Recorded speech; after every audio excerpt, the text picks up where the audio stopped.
निर्मत्योग्रभवार्णवे निजमनोभीष्टं दिशामीति यः सम्यक् ज्ञापयितुं करेण विलसन्नमन्तानमन्येन च रम्यं दाम ददन्महेशरदतग्रामश्रियोऽलङ्कृतिः कर्मन्दीश्वरभक्तिबन्धनवशः प्रीतोऽस्तु कृष्णप्रभुः। नमस्ते प्राणेश प्रणतविभव यावनिमगाः नमः स्वामिन् रामप्रियतम हनुमन् गुरुगुण नमस्तुभ्यं भीमप्रबलतम कृष्णेष्ठ भगवन् नमः श्रीमन्मध्व प्रदिश सुदृशन्नो जय जय। तपो विद्या विरक्त्यादि सद्गुणौ गाकरानहं वादिराजगुरून् वन्दे हयग्रीवदयाश्रयान्। मूकोऽपि यत्प्रसादेन मुकुन्दशयनायते राजराजायते रिक्तो राघवेन्द्रं तमाश्रये। तपस्वाध्याय शुश्रूषा कृष्णपूजारतं मुनिं विश्वेशमिष्टदं वन्दे परिव्राटचक्रवर्तिनम्। नारायणं नमस्कृत्य नरं चैव नरोत्तमं देवीं सरस्वतीं व्यासं ततो जयमुदीरये। वन्दे वृन्दावनासीनम् इन्दिरानन्दमन्दिरम् उपेन्द्रं सान्द्रकारुण्यं परानन्दं परात्परम्। श्रीगुरुभ्यो नमः। हरि ओಂ।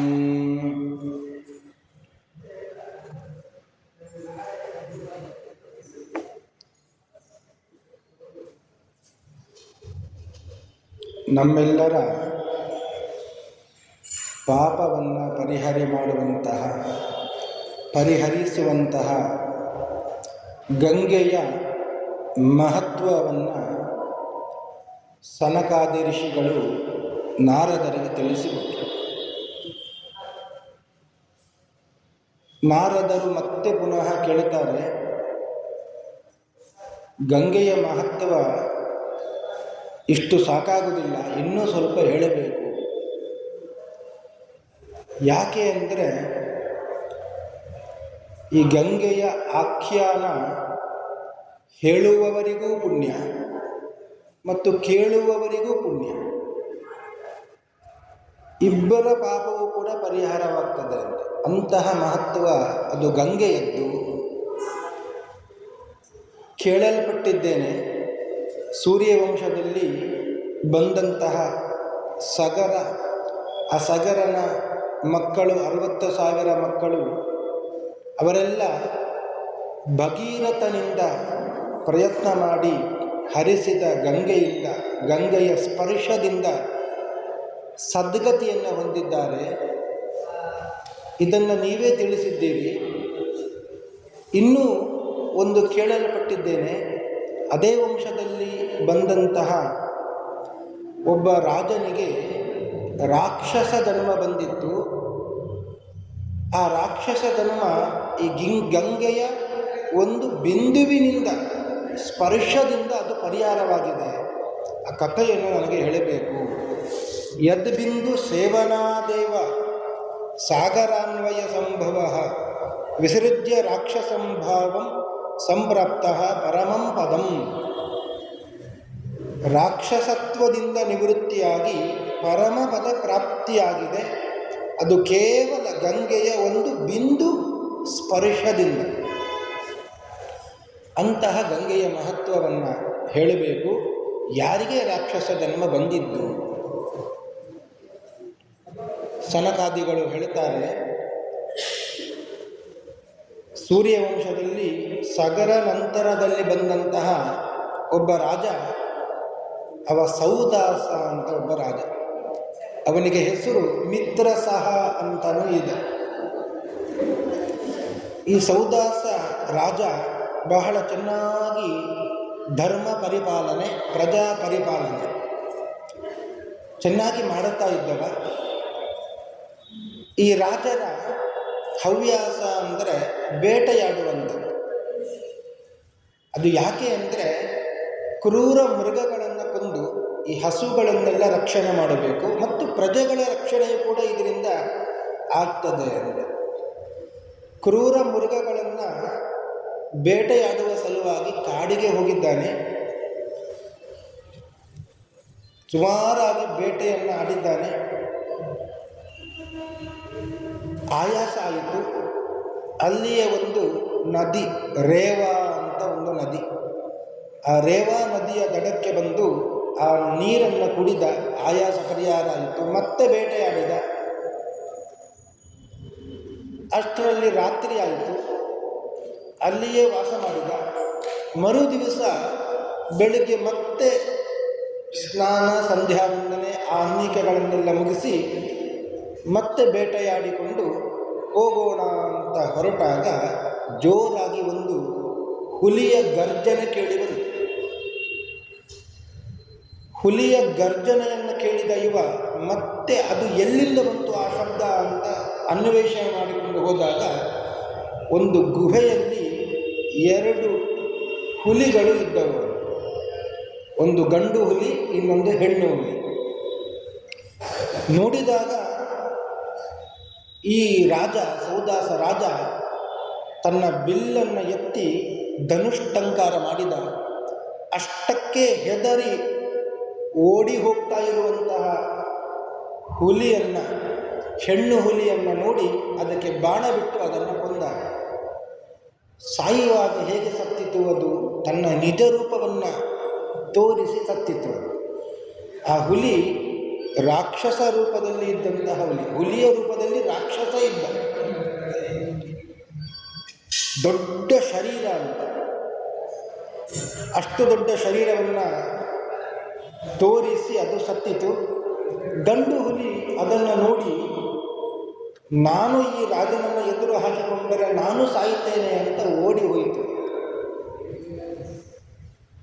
ರಾಜ ಒಂದು ಹುಲಿಯನ್ನಾದರೂ ಕೊಂದೆ ಅಲ್ವಾ ಅಂತ ತಿಳ್ಕೊಂಡು ಮನೆಗೆ ಬಂದ. ಸುಮಾರು ದಿನಗಳು ಕಳೆದವು. ಈ ಘಟನೆಯನ್ನು ಅವ ಮಾತ್ರ ಮರೆತು ಬಿಟ್ಟಿದ್ದ. ಆದರೆ ಗಂಡು ಹುಲಿಯ ರೂಪದಲ್ಲಿ ಇದ್ದಂತಹ ರಾಕ್ಷಸ ಮಾತ್ರ ಯಾವಾಗ ಪ್ರತೀಕಾರವನ್ನು ಮಾಡುತ್ತೇನೆ ಅಂತ ಕಾಯ್ತಾ ಇದ್ದ. ಸಂದರ್ಭ ಸಿಗುತ್ತಾ ಇದ್ದಿಲ್ಲ.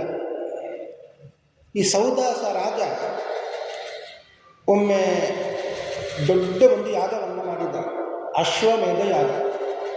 ಯಾಗ ಎಲ್ಲ ಮುಗಿತು. ಯಾಗ ಮುಗಿದ ಮೇಲೆ ಅವಭೃತ ಸ್ಥಾನ ಅಂತ ಆಗಬೇಕು. ಅದಕ್ಕೆಲ್ಲ ಹೋಗಿದ್ದಾರೆ. ವಸಿಷ್ಠರು ಕೂಡ ಯಾಗವನ್ನು ಮಾಡಿದವರು, ಕುಲ ಪುರೋಹಿತರು, ಕುಲ ಗುರುಗಳು. ಅವರು ಕೂಡ ಸ್ನಾನಕ್ಕೆ ಅಂತ ಹೋದರು. ಈ ಸ್ನಾನಕ್ಕೆ ಹೋಗುವ ದೃಶ್ಯವನ್ನು ಈ ರಾಕ್ಷಸ ನೋಡಿದ ರಾಕ್ಷಸ ಏನು ಮಾಡಿದ? ವಸಿಷ್ಠರ ವೇಷವನ್ನು ಧರಿಸಿಕೊಂಡು ಈ ಸೌದಾಸ ರಾಜನ ಬಳಿಗೆ ಬಂದ. ಗುರುಗಳು ಬಂದರು ಅಂತ ಮತ್ತೆ ಸೌದಾಸ ಸ್ವಾಗತಿಸಿದ. ಯಾಗ ಮುಗಿದಿತ್ತು.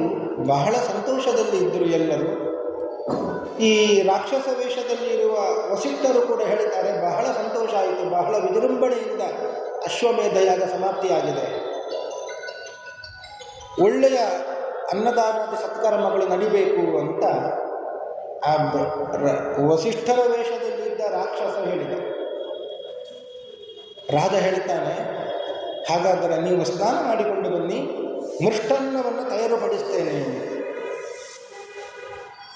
ಆ ರಾಕ್ಷಸ ವೇಷದಲ್ಲಿದ್ದ ವಸಿಷ್ಠರು ಹೇಳಿದ್ರು, ಈ ಮೃಷ್ಟಾನ್ನ ಎಲ್ಲ ನಡೆಯುವುದಿಲ್ಲ, ಒಂದು ಮಾಂಸದ ಊಟವನ್ನೇ ಮಾಡಬೇಕು ಅಂತ ಇದ್ದೇನೆ. ರಾಜ ಕಕ್ಕಾಬಿಕ್ಕಿಯಾದ ಅಂತ. ಯಾವತ್ತೂ ಇದರ ಬಗ್ಗೆ ಮಾತನಾಡದವರು ಇವತ್ತು ಮಾತ್ರ ಇಂತಹ ಊಟ ಬೇಕು ಅಂತ ಕೇಳ್ತಾ ಇದ್ದಾರೆ, ಏನಿದು ಅಂತ. ಆದರೂ ಗುರುಗಳಿಗೆ ಎದುರು ಮಾತನಾಡುವ ಧೈರ್ಯ ಇದ್ದಿಲ್ಲ ಅವನಿಗೆ. ಆಯಿತು ಅಂತ ಹೇಳಿದ. ವಸಿಷ್ಠರು ಅಂದರೆ ಆ ರಾಕ್ಷಸ ಸ್ನಾನಕ್ಕೆ ಅಂತ ಹೋದ. ಮೊದಲೇ ಹೋಗಿದ್ದರು ವಸಿಷ್ಠರು ಸ್ನಾನಕ್ಕೆ. ಸೌದಾಸ ರಾಜ ಬಹಳ ಯೋಚನೆ ಮಾಡಿದ, ಇವರು ಈ ರೀತಿಯಾಗಿ ಯಾಕೆ ಹೇಳಿದರು? ಒಂದು ದಿವಸವೂ ತಿಂದವರಲ್ಲ ಇವರು. ಸರಿಯಾ, ಗುರುಗಳು ಹೇಳಿದ್ದಾರಲ್ಲ, ಮಾಡೋಣ. ಯಾರು ಮಾಡಬೇಕು? ತನಗೂ ಗೊತ್ತಿಲ್ಲ, ತನ್ನ ಹೆಂಡತಿ ಮದಯಂತಿ ಅಂತ ಅವಳಿಗೂ ಗೊತ್ತಿಲ್ಲ ಅಂತ. ಯಾಕೆ ಅಂದರೆ ಮದ್ಯವನ್ನು, ಮಾಂಸವನ್ನು ಅವರು ತಿಂದವರೇ ಅಲ್ಲ, ಮೂಸಿ ನೋಡಿದವರು ಕೂಡ ಅಲ್ಲ ಅಂತ. ಅಷ್ಟು ಧರ್ಮಿಷ್ಠರಾದಂತಹ ರಾಜ ಅವ.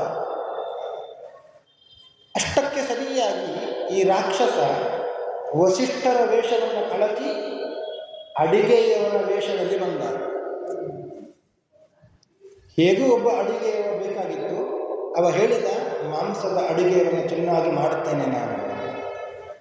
ಸಂದರ್ಭಕ್ಕೆ ಸರಿಯಾಯಿತು ಅಂತ ರಾಜ ಯೋಚನೆ ಮಾಡಿ, ಆಯಿತು ಬೇಗ ತಯಾರು ಮಾಡು ಅಂತ ಹೇಳಿದರು.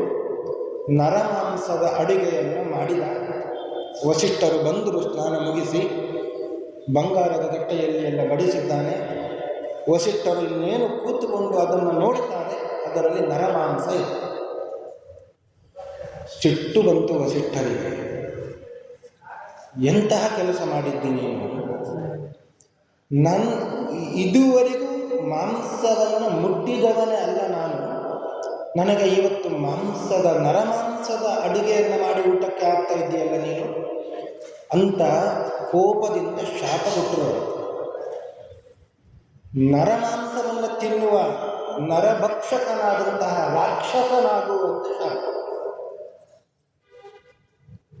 ಶಾಪ ಕೊಟ್ಟ ಕೂಡಲೇ ಕೋಪ ಬಂದಾಗ ಶಾಪ ಕೊಡುವುದು, ಕೋಪ ಇಳಿದಾಗ ಗೊತ್ತಾಯಿತು ಯಾಕೆ ಹೀಗೆ ಆಯಿತು. ಧ್ಯಾನ ಮಾಡಿದ್ದರು ವಸಿಷ್ಠರು, ಎಲ್ಲ ವಿಷಯ ಗೊತ್ತಾಯಿತು. ಇವನದ್ದು ಏನು ತಪ್ಪಿಲ್ಲ, ತನ್ನದೇ ತಪ್ಪಾಯಿತು ಅಂತ ವಸಿಷ್ಠರು ಸುಮ್ಮನೆ ಕೂತಿದ್ದಾರೆ ಅಂತೆ. ಆಗ ಈ ಸೌದಾಸ ರಾಜನಿಗೆ ಸಿಟ್ಟು ಬಂತು.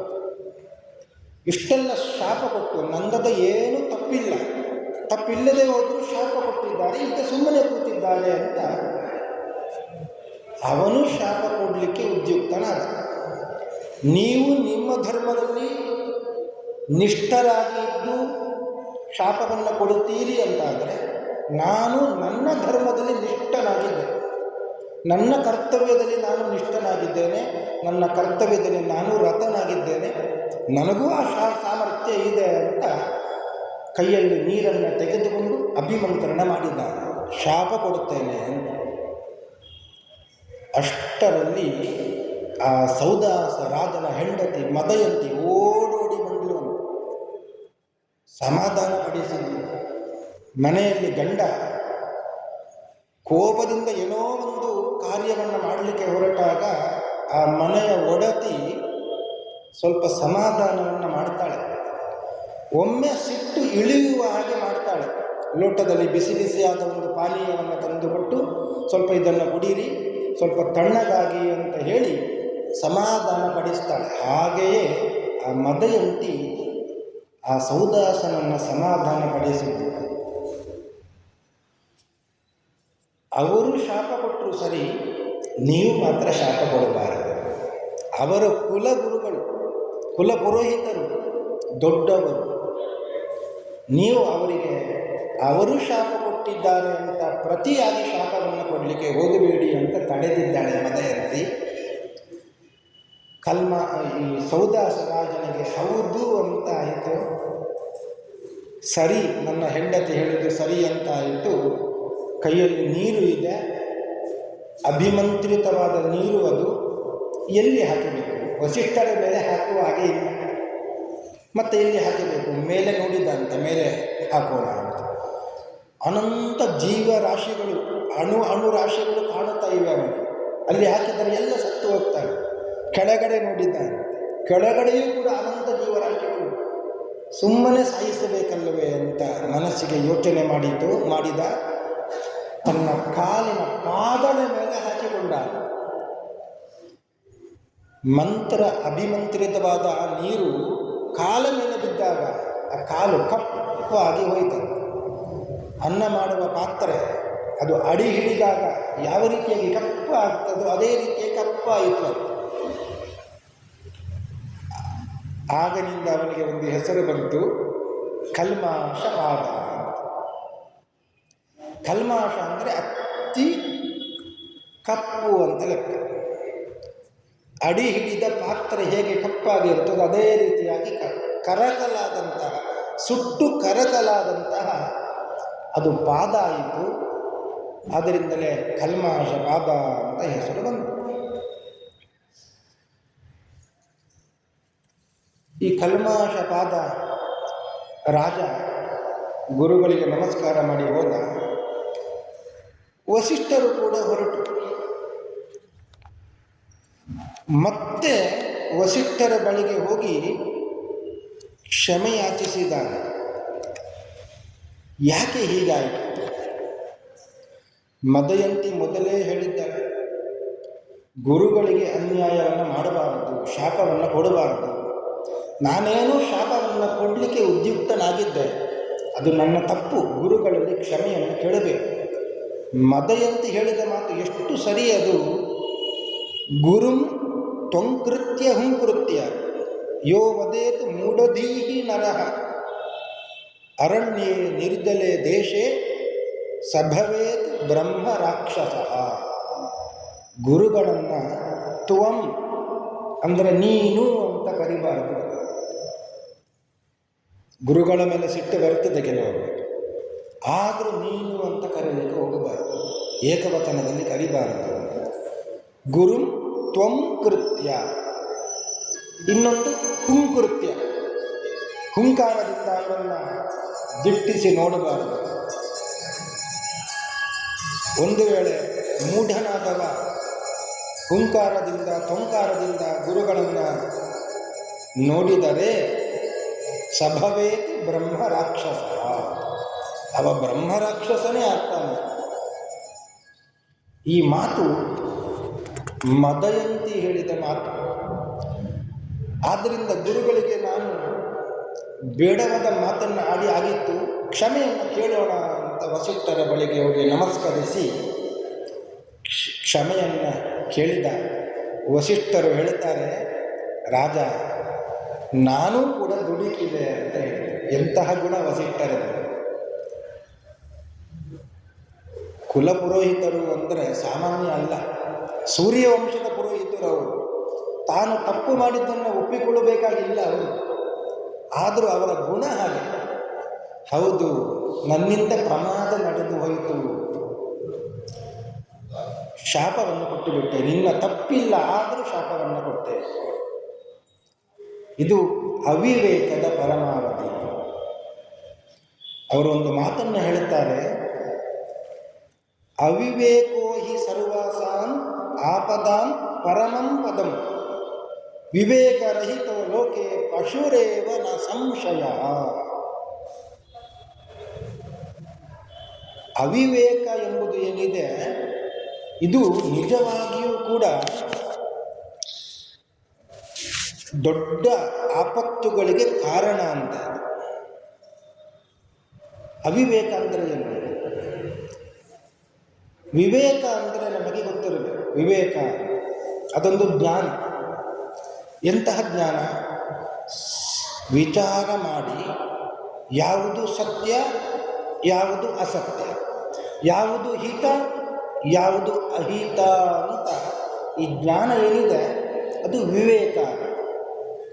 ಅವಿವೇಕ ಅಂದರೆ ವಿಚಾರ ಮಾಡದೆ ಸತ್ಯ ಯಾವುದು, ಅಸತ್ಯ ಯಾವುದು, ಹಿತ ಯಾವುದು, ಅಹಿತ ಯಾವುದು, ಆ ಜ್ಞಾನವೇ ಇಲ್ಲದೆ ಇರುವುದು, ಅದು ಅವಿವೇಕತನ.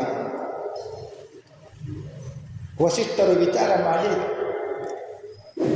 ಆದ್ದರಿಂದ ಅವರು ಹೇಳ್ತಾರೆ, ಅವಿವೇಕ ಎಂಬುವಂಥದ್ದು ಸರ್ವಾಸಾಂ ಆಪದಾಂ ಪರಮಂ ಪದಂ, ಎಲ್ಲ ಆಪತ್ತುಗಳಿಗೆ ಕಾರಣ.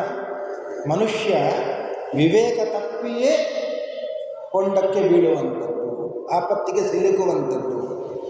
ವಿವೇಕರಹಿತ ಲೋಕೆ ಪಶುರೇವನ ಸಂಶಯ. ಆದ್ದರಿಂದ ವಿವೇಕ ಯಾರಿಗೆ ಇಲ್ಲವೋ ಅವ ಪಶುವೇ ಅಂತ.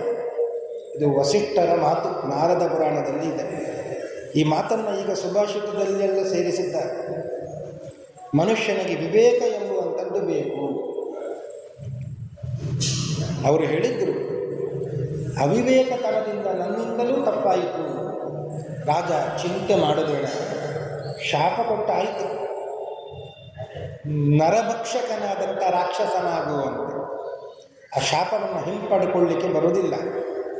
ಆದರೆ 12 ವರ್ಷ ಮಾತ್ರ ನೀನು ರಾಕ್ಷಸನಾಗಿ ಇರುವಂತ ಆ ಶಾಪವನ್ನು ಸ್ವಲ್ಪ ಕಡಿಮೆ ಮಾಡಿದ್ದರು ಅಂತ ವಸಿಷ್ಠ. ಆ ಕೂಡಲೇ ರಾಜ್ಯವನ್ನು ಬಿಟ್ಟು ಹೋದ. ಕಲ್ಮಾಶಪಾದ ರಾಜ ರಾಜ್ಯವನ್ನು ಬಿಟ್ಟು ಹೋದ. ಕೂಡಲೇ ರಾಕ್ಷಸನಾದ ಕಾಡಿನಲ್ಲಿ ಸಂಚಾರ ಮಾಡಿದ. ಕಾಡಿನಲ್ಲಿ ಸಂಚಾರ ಮಾಡುತ್ತಾ ನಾನಾ ಪಶು ಪಕ್ಷಿ ಮೃಗಗಳನ್ನು, ಮುನಿಗಳನ್ನು ಎಲ್ಲರನ್ನು ಕೂಡ ಕೊಂದು ತಿನ್ನುತ್ತಾ ಇದ್ದಾನೆ. ಎಷ್ಟು ತಿಂದಿದ್ದಾನೆ ಅಂದರೆ ಎಲ್ಲಿ ನೋಡಿದ್ರೂ ಆ ಪಶು ಪ್ರಾಣಿ ಪಕ್ಷಿಗಳ ಮೂಳೆಯ ರಾಶಿಯೇ ಕಾಣುತ್ತಾ ಇದೆ. ರಾಮಾಯಣದಲ್ಲಿ ಒಂದು ಪ್ರಸಂಗ ಬರ್ತದೆ. ತಾಟಕೆಯನ್ನು, ಸುಬಾಹು ಮಾರೀಚರನ್ನು ಕೊಲ್ಲಬೇಕು, ಯಜ್ಞವನ್ನು ಧ್ವಂಸ ಮಾಡುವವರು ಅವರು ಅಂತ ವಿಶ್ವಾಮಿತ್ರರು ರಾಮ ಲಕ್ಷ್ಮಣರನ್ನು ಕರ್ಕೊಂಡು ಹೋದರು. ಮೊದಲು ಸಿಕ್ಕಿದವಳೇ ತಾಟಕೆ ಎಂಬ ರಾಕ್ಷಸಿ. ಆ ತಾಟಕೆಯನ್ನು ನೀನು ಕೊಲ್ಲು ರಾಮ ಅಂತ ವಿಶ್ವಾಮಿತ್ರರು ಹೇಳಿದಾಗ ರಾಮ ಹೇಳ್ತಾನೆ, ಈ ಸ್ತ್ರೀಯ ಹತ್ಯೆಯನ್ನು ನಾನು ಮಾಡುವುದಿಲ್ಲ ಅಂತ. ಅದಕ್ಕೆ ವಿಶ್ವಾಮಿತ್ರರು ತೋರಿಸಿದ್ರು, ನೋಡು ಅಲ್ಲಿ ಪರ್ವತ. ಯಾವ ಪರ್ವತ ಅದು? ಮರಗಿಡಗಳಿಂದ ಕೂಡಿದ ಪರ್ವತ ಅಲ್ಲ, ಮೂಳೆಗಳ ರಾಶಿಯ ಪರ್ವತ. ಎಲ್ಲ ಮುನಿಗಳನ್ನು, ಋಷಿಗಳನ್ನು ಕೊಂದು ತಿಂದು ಎಸೆದಂಥ ಮೂಳೆಗಳಿಂದ ದೊಡ್ಡ ಪರ್ವತದಷ್ಟು ರಾಶಿಯಾಗಿದೆ. ಇಂತಹ ಪರ್ವತ ಇಷ್ಟಕ್ಕೆ ನಿಲ್ಲಬೇಕು, ಇನ್ನು ಮತ್ತೆ ಆಗಬೇಕು, ಯೋಚನೆ ಮಾಡು ಅಂತ ಹೇಳಿದಾಗ ರಾಮ ಆ ತಾಟಕೆಗೆ ಬಾಣ ಪ್ರಯೋಗ ಮಾಡಿ ಕೊಂದು ಬಿಟ್ಟ. ಇದೇ ರೀತಿಯಾಗಿ ಇಲ್ಲಿಯೂ ಕೂಡ ಈ ಕಲ್ಮಾಶಪಾದ ರಾಜ ರಾಕ್ಷಸನಾಗಿ ಕಾಡಿನಲ್ಲಿ ಎಲ್ಲ ಪಶು ಪಕ್ಷಿ ಮೃಗಗಳನ್ನೆಲ್ಲ ಕೊಂದು ತಿನ್ನುತ್ತಾ ಇದ್ದ. ಇನ್ನು ಹಸಿವೆ ಅಂತ ಇದ್ದ, ಸಿಗುತ್ತಾ ಇದ್ದಿಲ್ಲ. ಒಂದು ಕಡೆ ಒಬ್ಬ ಮುನಿ ಮತ್ತು ಮುನಿಯ ಪತ್ನಿ ಇಬ್ಬರು ಸ್ವಚ್ಛಂದವಾಗಿ ವಿಹಾರ ಮಾಡ್ತಾ ಇದ್ದಾರೆ. ಅವರನ್ನು ನೋಡಿದ ಕೂಡಲೇ ಆ ಮುನಿಯನ್ನು ಕೈಯಲ್ಲಿ ಹಿಡಿಕೊಂಡ, ತಿನ್ನಬೇಕು. ಆ ಮುನಿಗಳ ಪತ್ನಿ ಬಹಳ ಭಯಗೊಂಡು ಆ ರಾಕ್ಷಸನನ್ನು ಒಮ್ಮೆ ನೋಡುತ್ತಾಳೆ. ಮಹಾಪತಿವ್ರತೆ ಅವಳು. ಅಂದಾಜು ಆಯಿತು ಅವಳಿಗೆ, ಇವ ರಾಕ್ಷಸ ಅಲ್ಲ, ಈಗ ಮಾತ್ರ ಶಾಪದ ಪ್ರಯುಕ್ತ ರಾಕ್ಷಸನಾಗಿದ್ದಾನೆ, ಇವನ ಹಿಂದಿನ ಜನ್ಮದ ರಹಸ್ಯ ನಾನು ಹೇಳುತ್ತೇನೆ ಅಂತ ಆ ಮಹಾಪತಿವ್ರತೆ ಮುನಿಗಳ ಪತ್ನಿ ಆ ರಾಕ್ಷಸನಿಗೆ ಎಲ್ಲ ಹೇಳಿದ್ಳು. ಸೂರ್ಯವಂಶದಲ್ಲಿ ಬಂದ ರಾಜ ನೀನು, ಸೌದಾಸ ಮಿತ್ರ ಸಹ ಕಲ್ಮಾಶಪಾದ ಅಂತ ನಿನಗೆ ಹೆಸರು ಇದೆ, ಶಾಪದ ಪ್ರಯುಕ್ತ ರಾಕ್ಷಸ ಜನ್ಮ ಬಂದಿದೆ, ನೀನು ಇಂತಹ ಕೆಲಸವನ್ನು ಮಾಡಬೇಡ. ನನ್ನ ಪತಿಯನ್ನು ನೀನು ಕೊಂದು ತಿಂದರೆ ನಾನು ಬಾಲ ವಿಧವೆ ಆಗ್ತೇನೆ, ಮುಂದಿನ ಜೀವನ ಹೇಗೆ ನನ್ನದು? ನನ್ನ ಮಕ್ಕಳಿದ್ದಾರೆ, ಅವರನ್ನು ನೋಡಿಕೊಳ್ಳುವವರು ಯಾರು? ಪರಿಪರಿಯಾಗಿ ಬೇಡಿಕೊಳ್ಳುತ್ತಾಳೆ. ರಾಕ್ಷಸನಾದವನಿಗೆ ಯಾರ ಅಳು ದುಃಖ ಏನು ಗೊತ್ತಾಗಿದೆ? ಅವ ತಿಂದೇ ಬಿಟ್ಟ. ಆ ಮುನಿ ಪತ್ನಿಗೆ ಬಹಳ ದುಃಖ ಆಯಿತು. ಒಂದು ಕಡೆಯಿಂದ ಸಿಟ್ಟು ಬಂತು, ಶಾಪವನ್ನೇ ಕೊಟ್ಟುಬಿಟ್ಟರು. ಎಂತಹ ಶಾಪ ಅದು! ಘೋರವಾದಂತಹ ಶಾಪ ಅದು. ನೀನು ನಿನ್ನ ಪತ್ನಿಯ ಒಟ್ಟಿಗೆ ಸಂಗವನ್ನು ಮಾಡಿದಾಗ ನೀನು ಸತ್ತು ಹೋಗುವಂಥ ಶಾಪ. ಇದು ಒಂದು ಶಾಪ ಕೊಟ್ಟು ಸುಮ್ಮನಾಗಲಿಲ್ಲ, ಇನ್ನೂ ಆ ಸಿಟ್ಟು ಇತ್ತು. ಸಿಟ್ಟಿನಿಂದ ಇನ್ನೊಂದು ಶಾಪವನ್ನು ಕೊಡ್ತಾಳೆ. ವಸಿಷ್ಠರು ಹೇಗೂ 12 ವರ್ಷಗಳ ಕಾಲ ರಾಕ್ಷಸ ಜನ್ಮ ಬರಲಿ ಅಂತ ಶಾಪ ಕೊಟ್ಟಿದ್ದಾರೆ, ಅದು ನೀನು ಇರುವ ತನಕ ರಾಕ್ಷಸನಾಗಿಯೇ ಇರುವಂತ ಶಾಪ ಕೊಟ್ಟುಬಿಟ್ಟು. ಇಷ್ಟಕ್ಕೆ ಇವನಿಗೂ ಸಿಟ್ಟು ಬಂತು, ರಾಕ್ಷಸನಿಗೆ ಕೂಡ. ನಾನು ಮಾಡಿದ ತಪ್ಪು ಅದು ಒಂದು ತಪ್ಪಿಗೆ ಒಂದು ಶಾಪ ನೀನು ಕೊಟ್ಟಿದ್ದಿ, ಇನ್ನೊಂದು ಯಾಕೆ ಶಾಪ ಕೊಟ್ಟಿದ್ದು ಅಂತ. ನಾನು ಶಾಪ ಕೊಡುತ್ತೇನೆ ಅಂತ ಅವಳಿಗೆ ಶಾಪ ಕೊಟ್ಟು. ಆ ರಾಕ್ಷಸ ಕೊಟ್ಟ ಶಾಪ ಏನು ಅಂದರೆ, ಪಿಶಾಚಿ ಜನ್ಮ ಬರಲಿ, ನಿನಗೆ ಮಾತ್ರ ಅಲ್ಲ ನಿನ್ನ ಮಕ್ಕಳಿಗೂ ಪಿಶಾಚಿ ಜನ್ಮ ಬರಲಿ ಅಂತ ಶಾಪ ಕೊಟ್ಟ. ಆ ಪಿಶಾಚಿಯಾಗಿ ಬಿಟ್ಟು ಮಕ್ಕಳು ಮತ್ತು ಮುನಿಪತ್ನಿ. ಆ ರಾಕ್ಷಸನಿಗೆ ಎಷ್ಟು ಬಲ ಇತ್ತು, ಪೂರ್ವ ಜನ್ಮದ ಪುಣ್ಯ ಇದ್ದರೆ ಏನು ಬೇಕಾದರೂ ಮಾಡಬಹುದು. ನಾವೆಲ್ಲ ಅಂದುಕೊಳ್ಳುತ್ತೇವೆ, ಇಂತಹ ಪಾಪಿಷ್ಠನಿಗೆ ಇಂತಹ ಸಂಪತ್ತು, ಇಂತಹ ಮನೆ, ಇಂತಹ ವೈಭವ ಅದೆಲ್ಲ ಹೇಗೆ ಸಾಧ್ಯ? ನೋಡಿದರೆ ಮಹಾಪಾಪಿಷ್ಠ ಅವ, ದೇವರು ಎಲ್ಲವನ್ನು ಕೊಟ್ಟು ಬಿಟ್ಟಿದ್ದಾರೆ ಅಲ್ವಾ ಅಂತ. ಆದರೆ ಈ ಜನ್ಮದಲ್ಲಿ ಅವ ಮಾಡಿಲ್ಲ ಸರಿ, ಹಿಂದಿನ ಜನ್ಮದಲ್ಲಿ ಬೇಕಾದಷ್ಟು ಮಾಡಿಕೊಂಡವ, ಆದ್ದರಿಂದಲೇ ದೇವರು ಇಲ್ಲಿ ಕೊಟ್ಟು ಬಿಟ್ಟಿದ್ದಾರೆ. ಆದರೆ ಇದು ಯಾವಾಗವರೆಗೆ ಆ ಪುಣ್ಯ ಖಾಲಿಯಾಗುವ ತನಕ ಮಾತ್ರ. ಮತ್ತೆ ಅದು ಖಾಲಿ ಆದ ಮೇಲೆ ಇವನು ಮತ್ತೆ ಒದ್ದಾಡಬೇಕು. ಹಾಗೆಯೇ ಆ ರಾಕ್ಷಸ ತನ್ನ ಪೂರ್ವಜನ್ಮದ ಪುಣ್ಯಕರ್ಮದಿಂದ ಶಾಪ ಕೊಟ್ಟು ಬಿಟ್ಟು ಅದು ನಡೆದು ಹೋಯಿತು. ಎಲ್ಲಿ ಹೋಗಿ ಸೇರಿದ್ರು ಇವರೆಲ್ಲ ಅಂದರೆ, ನರ್ಮದಾ ನದಿಯ ತೀರಕ್ಕೆ ಬಂದರು. ಅವರೆಲ್ಲ ಒಟ್ಟಾದರು, ಈ ಪಿಶಾಚಿಗಳು ಮತ್ತು ರಾಕ್ಷಸ ಎಲ್ಲ ಒಟ್ಟಾದರು. ನರ್ಮದಾ ನದಿಯ ತೀರದಲ್ಲಿ ಒಂದು ದೊಡ್ಡ ಆಲದ ಮರ, ವಟವೃಕ್ಷ ಅಂತ ಇತ್ತು. ಅದು ಏನಾಗಿತ್ತು ಅಂದರೆ, ಅದು ರಾಕ್ಷಸರಿಗೆ ಪಿಶಾಚಿಗಳಿಗೆ ಆವಾಸ ಸ್ಥಾನ ಇತ್ತು. ಎಲ್ಲರೂ ಅಲ್ಲೇ ಇದ್ದರು, ನದಿಯ ದಡದಲ್ಲಿ ಇರುವ ವಟವೃಕ್ಷದಲ್ಲಿ. ಅದಕ್ಕೆ ಎಲ್ಲರೂ ಕಲಿತಾ ಇದ್ದಿದ್ದು ಅದನ್ನೇ, ರಾಕ್ಷಸ ವಟವೃಕ್ಷ ಅಂತ. ಅಲ್ಲಿ ಒಬ್ಬ ಇದ್ದಿಲ್ಲ, ಒಬ್ಬ ಬ್ರಹ್ಮ ರಾಕ್ಷಸ ಇದ್ದಿಲ್ಲ. ಅವನ ಜಾಗ ಅದು ನಿಜವಾಗಿ. ಅವ ಎಲ್ಲೋ ಹೋಗಿದ್ದ ಆಹಾರಕ್ಕಾಗಿ. ಅವ ಬಂದಾಗ ಈ ರಾಕ್ಷಸ ಮತ್ತು ಪಿಶಾಚಿಗಳೆಲ್ಲ ಇಲ್ಲಿ ಸೇರಿಬಿಟ್ಟಿದ್ದಾರೆ. ಅವನಿಗೆ ಸಿಟ್ಟು ಬಂತು, ನನ್ನ ಜಾಗದಲ್ಲಿ ನೀವು ಆಕ್ರಮಣ ಮಾಡಿ ಕೂತಿದ್ದಾರಲ್ಲ, ನೀವೆಲ್ಲ ಯಾರು? ಈ ಬ್ರಹ್ಮ ರಾಕ್ಷಸ ಅವ ಜೋರು ಮಾಡಿದಾಗ ಇವರೆಲ್ಲ ತಮ್ಮ ಕಥೆಯನ್ನು ಹೇಳಿಕೊಂಡರು. ಇಷ್ಟು ಕೇಳಿದಾಗ ಬ್ರಹ್ಮ ರಾಕ್ಷಸ ಸುಮ್ಮನಾದ. ನೀವೆಲ್ಲ ಇಲ್ಲೇ ಇರಿ ಅಂತ ಹೇಳಿದಾಗ ಈ ರಾಕ್ಷಸ ಅವನಲ್ಲಿ ಕೇಳುತ್ತಾನೆ, ನೀನು ಯಾರು? ಬ್ರಹ್ಮ ರಾಕ್ಷಸನಾಗಿದ್ದೆಯಲ್ಲ, ನಾವು ರಾಕ್ಷಸರಾಗಿದ್ದಕ್ಕೆ ಕಾರಣ ಇದೆ, ನೀನು ಬ್ರಹ್ಮ ರಾಕ್ಷಸನಾಗಿದ್ದಕ್ಕೆ ಕಾರಣ ಏನು? ಅದನ್ನು ಹೇಳು ಅಂತ ಕೇಳಿದಾಗ ಆ ಬ್ರಹ್ಮ ರಾಕ್ಷಸ ಹೇಳ್ತಾನೆ, ತಾನು ಯಾರು? ಅವ ಹೇಳ್ತಾನೆ, ಹಿಂದಿನ ಜನ್ಮದಲ್ಲಿ ನಾನು ಒಬ್ಬ ಬ್ರಾಹ್ಮಣ. ಮಗಧ ಎಂಬ ದೇಶ, ಅಂತಹ ದೇಶದಲ್ಲಿ ನಾನು ವಾಸ ಮಾಡಿಕೊಂಡಿದ್ದೆ. ಕೇವಲ ಬ್ರಾಹ್ಮಣ ಅಲ್ಲ, ವೇದಾಂತ ಶಾಸ್ತ್ರವನ್ನು ಅಧ್ಯಯನ ಮಾಡಿದಂತಹ ಬ್ರಾಹ್ಮಣ. ಹುಟ್ಟಿನ ಕಾರಣಕ್ಕೆ ಬ್ರಾಹ್ಮಣ ಅಲ್ಲ, ಹುಟ್ಟಿದ ಮೇಲೆ ಅವ ಬ್ರಾಹ್ಮಣ್ಯವನ್ನು ಅಷ್ಟು ಸಾಧನೆ ಮಾಡಿ ಪಡ್ಕೊಂಡಿದ್ದಾನೆ. ಸೋಮದತ್ತ ಅಂತ ಹೆಸರು ಅವನದ್ದು.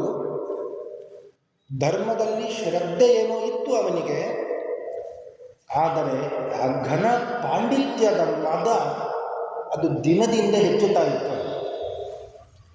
ವಿದ್ಯೆಯಿಂದ ಯಾವಾಗಲೂ ವಿನಯ ಬರಬೇಕು, ಆದರೆ ಕೆಲವೊಮ್ಮೆ ವಿದ್ಯೆಯಿಂದ ಅಹಂಕಾರ, ಮದ ಇದೆಲ್ಲ ಬರುತ್ತದೆ. ಹಾಗೆ ಆಯಿತು ಅವನಿಗೆ, ಸೋಮದತ್ತನಿಗೆ. ವೇದಾಂತ ಶಾಸ್ತ್ರ ಪಾರಂಗತನಾದರೂ ಅವನಲ್ಲಿ ಮದವೇರಿದ ಕಾರಣ ಒಂದು ಅನಾಚಾರವನ್ನು ಮಾಡಿದ್ದಾರೆ. ಏನು ಮಾಡಿದ್ದಾರೆ?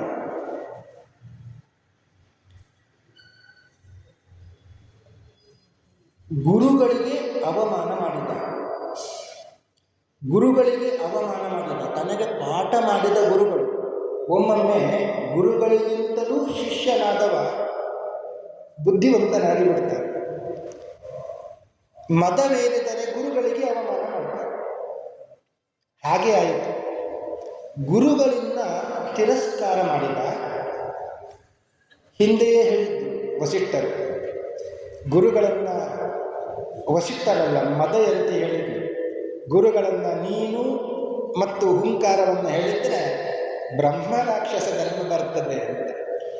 ಹಾಗೆಯೇ ಗುರುಗಳನ್ನು ಅವಮಾನ ಮಾಡಿದ ಕಾರಣದಿಂದ ನಾನು ಈಗ ಬ್ರಹ್ಮ ರಾಕ್ಷಸನಾಗಿದ್ದೇನೆ.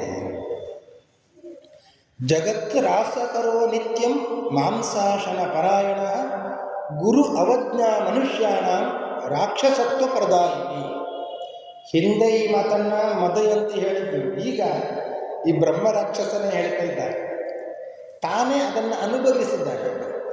ಗುರು ಅವಜ್ಞಾ ಅಂತ, ಗುರುಗಳನ್ನು ಅವಜ್ಞೆ ಮಾಡುವಂಥದ್ದು. ಹೀಗೆ ಮಾಡಿದರೆ ಜಗತ್ರಾಸಕರೋ ನಿತ್ಯಂ ಮಾಂಸಾಶನ ಪರಾಯಣ, ಮಾಂಸ ಮೊದಲಾದ ಪದಾರ್ಥಗಳನ್ನು ತಿನ್ನುವಂತಹ ಬ್ರಹ್ಮ ರಾಕ್ಷಸ ಜನ್ಮ ಬರುತ್ತದೆ.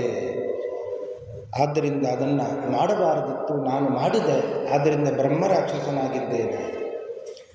ಇಷ್ಟು ಹೇಳುವಾಗ ಆ ರಾಕ್ಷಸನಿಗೆ ಸ್ವಲ್ಪ ಕೇಳಬೇಕು, ಇವನಲ್ಲಿ ಹೇಗೂ ಪಂಡಿತ ಕೇಳೋಣ ಅಂತ ಕೇಳಿದ. ಗುರುಗಳ ಲಕ್ಷಣ ಏನು? ಗುರುಗಳ ಲಕ್ಷಣ ಏನು? ಎಂತಹ ಗುರುಗಳನ್ನು ನೀನು ಅವಮಾನ ಮಾಡಿದ್ದೆ? ಯಾರನ್ನ ಗುರುಗಳು ಅಂತ ಕರಿಬೇಕು? ಅದನ್ನೆಲ್ಲ ನಮಗೆ ತಿಳಿಸು ಅಂತ ಹೇಳಿದೆ. ಇದು ಪೂರ್ವಜನ್ಮದ ಸಂಸ್ಕಾರ ಇದ್ದರೆ ಮಾತ್ರ ಸಾಧ್ಯ. ಪೂರ್ವಜನ್ಮದ ಸಂಸ್ಕಾರ ಇತ್ತು ಇಬ್ಬರಿಗೂ ಕೂಡ, ಆದ್ದರಿಂದ ಕೇಳಬೇಕು, ಹೇಳಬೇಕು ಅಂತ ಆಯಿತು. ಆ ಬ್ರಹ್ಮ ರಾಕ್ಷಸ ಹೇಳ್ತಾನೆ, ಗುರುಗಳು ಅಂತ ಬಹಳ ಇರ್ತಾರೆ, ಆದರೂ ಪೂಜನೀಯರು ವಂದನೀಯರು ಆಗುವಂತಹ ಗುರುಗಳು ಕಡಿಮೆ. ಅಂಥ ಗುರುಗಳು ಯಾರು? ಅಧ್ಯಾಪಕಶ್ಚ ವೇದಾನಾಂ ವೇದಾರ್ಥಾನಾಂ ಚ ಬೋಧಕಃ ಶಾಸ್ತ್ರವಕ್ತ ಧರ್ಮವಕ್ತ ನೀತಿಶಾಸ್ತ್ರೋಪದೇಶಕಃ. ವೇದವನ್ನು ಯಾರು ಕಲಿಸ್ತಾರೋ ಮತ್ತು ವೇದಾರ್ಥವನ್ನು ಯಾರು ಬೋಧಿಸ್ತಾರೋ ಅವರು ಗುರುಗಳು. ಶಾಸ್ತ್ರವಕ್ತ ಧರ್ಮವಕ್ತ, ಶಾಸ್ತ್ರವನ್ನು ಯಾರು ಬೋಧನೆ ಮಾಡ್ತಾರೋ, ಧರ್ಮವನ್ನು ಯಾರು ಬೋಧಿಸ್ತಾರೋ, ನೀತಿಶಾಸ್ತ್ರವನ್ನು ಯಾರು ಉಪದೇಶ ಮಾಡ್ತಾರೋ, ಮಂತ್ರ ಉಪದೇಶ ವ್ಯಾಖ್ಯಾಕೃತಿ, ಮಂತ್ರದ ಉಪದೇಶವನ್ನು ಯಾರು ಮಾಡ್ತಾರೋ, ವೇದ ಸಂದೇಹ ಹೃತ್ತಥ, ವೇದದಲ್ಲಿ ಏನಾದರೂ ಸಂದೇಹ ಬಂದರೆ ಆ ಸಂದೇಹವನ್ನು ಯಾರು ಪರಿಹಾರ ಮಾಡ್ತಾರೋ, ವ್ರತೋಪದೇಶಕಶ್ಚೈವ, ವ್ರತ ಮೊದಲ ಏಕಾದಶಿ ವ್ರತ ಮೊದಲಾದವುಗಳನ್ನು ಮಾಡು ಅಂತ ಯಾರು ಹೇಳ್ತಾರೋ, ಭಯತ್ರಾತ, ಭಯದಿಂದ ಪಾರು ಯಾರು ಮಾಡ್ತಾರೋ, ಅನ್ನದೋಹಿತ, ಅನ್ನವನ್ನು ಕೊಟ್ಟು ರಕ್ಷಣೆ ಯಾರು ಮಾಡ್ತಾರೋ, ಇವರೆಲ್ಲ ಗುರುಗಳು. ಇವರನ್ನು ನಿತ್ಯ ವಂದನೆ ಮಾಡಬೇಕು, ನಿತ್ಯ ನಮಸ್ಕರಿಸಬೇಕು. ಆಗ ಈ ರಾಕ್ಷಸ ಕೇಳ್ತಾನೆ, ಇಷ್ಟೆಲ್ಲ ಗುರುಗಳು ಇದ್ದಾರಲ್ಲ, ಈ ಗುರುಗಳಲ್ಲಿ ಎಲ್ಲರೂ ಸಮಾನರ ಅಥವಾ ತಾರತಮ್ಯ ಇದೆಯೋ? ಆಗ ಬ್ರಹ್ಮ ರಾಕ್ಷಸ ಹೇಳ್ತಾನೆ, ಗುರುಗಳಲ್ಲಿಯೂ ಕೂಡ ತಾರತಮ್ಯ ಇದೆ. ಎಂತಹ ಗುರುಗಳು ಉತ್ತಮರು?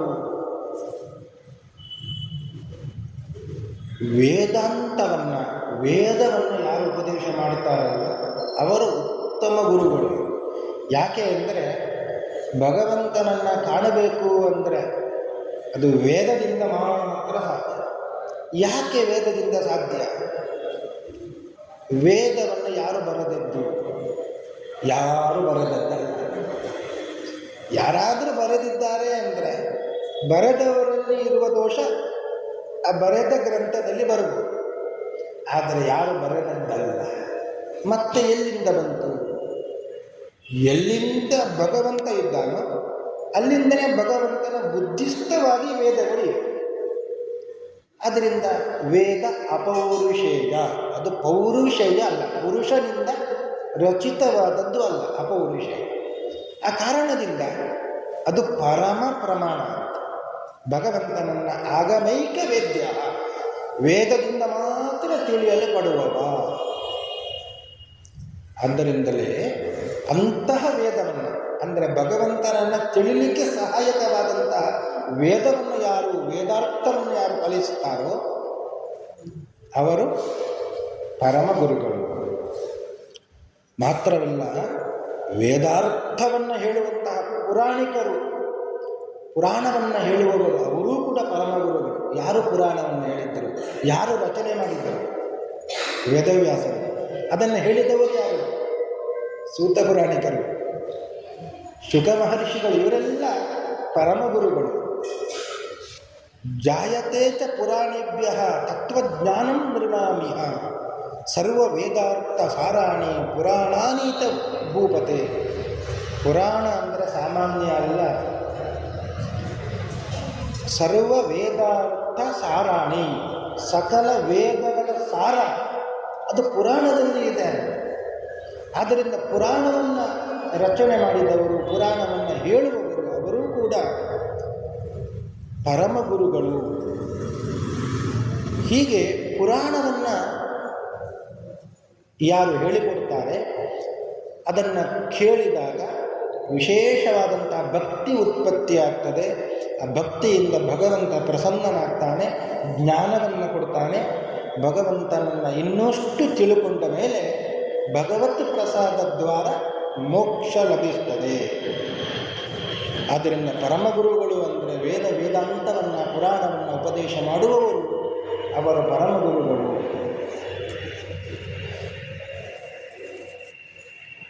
ಇವೆಲ್ಲವನ್ನು ನಾನು ಹೇಗೆ ತಿಳ್ಕೊಂಡಿದ್ದೇನೆ ಅಂದರೆ, ಗಂಗಾ ನದಿಯ ತೀರದಲ್ಲಿ